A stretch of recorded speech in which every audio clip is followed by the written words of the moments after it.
I am your guiding voiceover, Mr. Mid himself. Thank you for joining me here on Everything is Mid.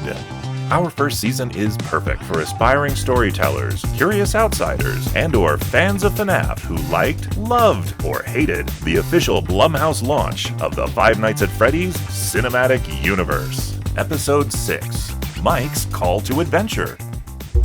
From Remy's inescapable urge to make the soup better, Rapunzel, realizing she has an opportunity to see the floating lanterns. Marlin's urgent need to rescue his son Nemo. And Mike. Well, we'll get to Mike. The point is, every hero is a character who answers the call to adventure. Technically, that's just one of 12 steps in Joseph Campbell's grand contribution to the study of comparative mythology, a story template known as the hero's journey. You've probably heard of it. In today's episode, we're not getting into the whole journey, but give me a minute and we'll be talking about Mike's call to adventure, because that's what this segment of the Five Nights at Freddy's movie is all about. When we last left Mike, he was being confronted by Aunt Jane and her shabby lawyer in the office at Abby's school. Now, Mike is in the school library? I don't know, man. This Mike guy really gets around. Back to the conversation with friendly Dr. Principal Lillian, who, by the way, I presume is the principal at Abby's school? It wasn't at first entirely clear to me if she was a social worker, or child psychologist, or teacher, and I landed on principal. But I honestly don't know for sure, and that's fine. It doesn't really matter that much. She's not really a real character either. Like most of the characters that populate this script, she's just another plot device being used to further the story without providing any real depth or character work. However, to be fair, for the role she fills, I don't know that it's important to flesh her out any more than the benevolent authority figure that she plays. In a better script, she'd probably be more than she is, but it's fine.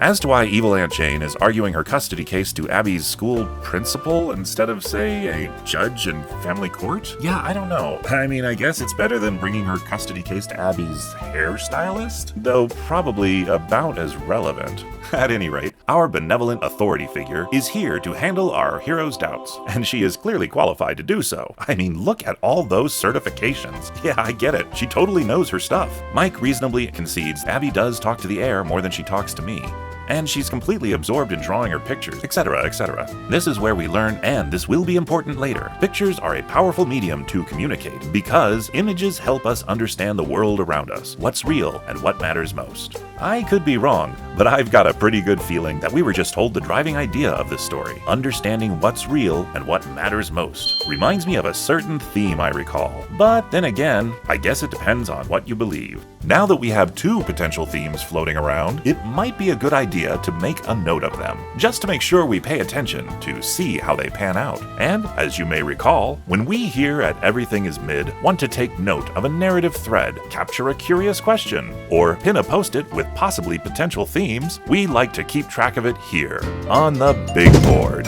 We here at the EIM editorial offices called together the staff for a series of meetings in our recently renovated conference room to discuss these two concepts that the movie has mentioned. I guess that depends on what you believe, and what's real and what matters most. After much deliberation and many pricey lunch options expensed to the company account, it was decided that if you are a character who thinks reality depends on what you believe, then maybe you need to learn what's actually real and what truly matters most. Do the filmmakers agree with our assessment? Or will they develop these themes in a different direction? Maybe they'll forget about them entirely, but we won't. Thus today, we are now adding these two themes to the big board. While we're here, let's keep track of this idea of how pictures are a powerful medium to communicate. Great! And now, like the rest of the concepts that are pinned to the cork, we will get back to discussing these ideas in later episodes of our Five Nights at Freddy's series.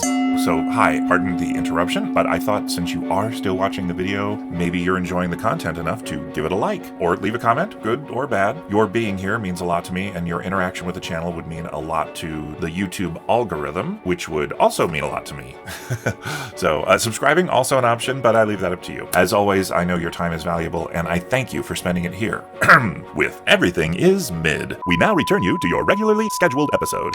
Dr. Presumably Principal Lillian points out to Mike that that while Abby may be absorbed in the creation of her artwork, her pictures do prominently feature Mike. She obviously loves her older brother, and like it or not, he's part of her world. There we go. Part of her world. Ginger mermaids are so 1992. So this meeting has really been a pep talk to help Mike shore up against his own self-doubts, and it works. The scene ends with him realizing this custody threat from evil Aunt Jane, who really needs the money, guys. So greedy and evil. And Mike realizes he needs to get a job. Any job. So it's later that night. Mike sees Abby watching TV, but what he's really seeing is his responsibility. He must do something he doesn't want to do. He's going to have to take that crappy nighttime job. As stated previously, I'm guessing his whole issue with not wanting to work nights has to do with him using the nighttime to attempt his lucid dreaming. Then again, on a practical level, if Mike works nights, there's no one at home to watch Abby, and as we'll see, he'll need to get that babysitter back into gear while she's still available. Ooh, is that ominous foreshadowing? I'm totally ominously foreshadowing.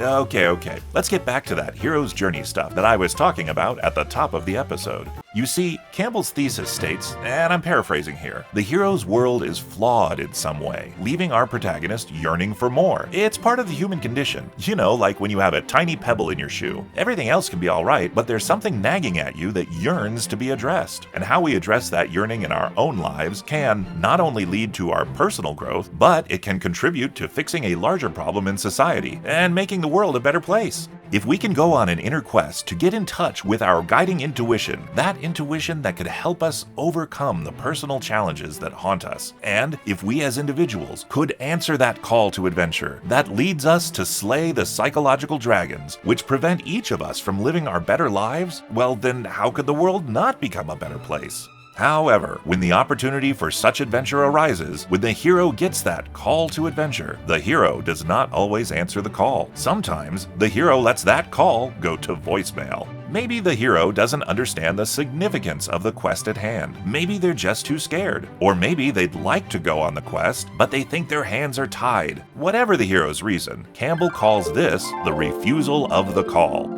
And, as you might recall, that's exactly what happened here with our protagonist Mike. You see, Mike already got the call to adventure when he was fired from the mall. Yeah, it looked like this, remember? He was at the career counselor's office when Mr. Raglan offered him that crappy job as a nighttime security guard. Mike didn't know it then, but that was his call to adventure. And how did he answer that call? He told the career counselor, "I can't work nights." And there you have it, Mike refused the call. Fortunately, Raglan gave Mike his card, just in case he changed his mind. Anyway, the point is that when Mike sees Abby, it reinforces his resolve to do what needs to be done, to answer that call to adventure. And that, my savvy viewers, officially leads us to...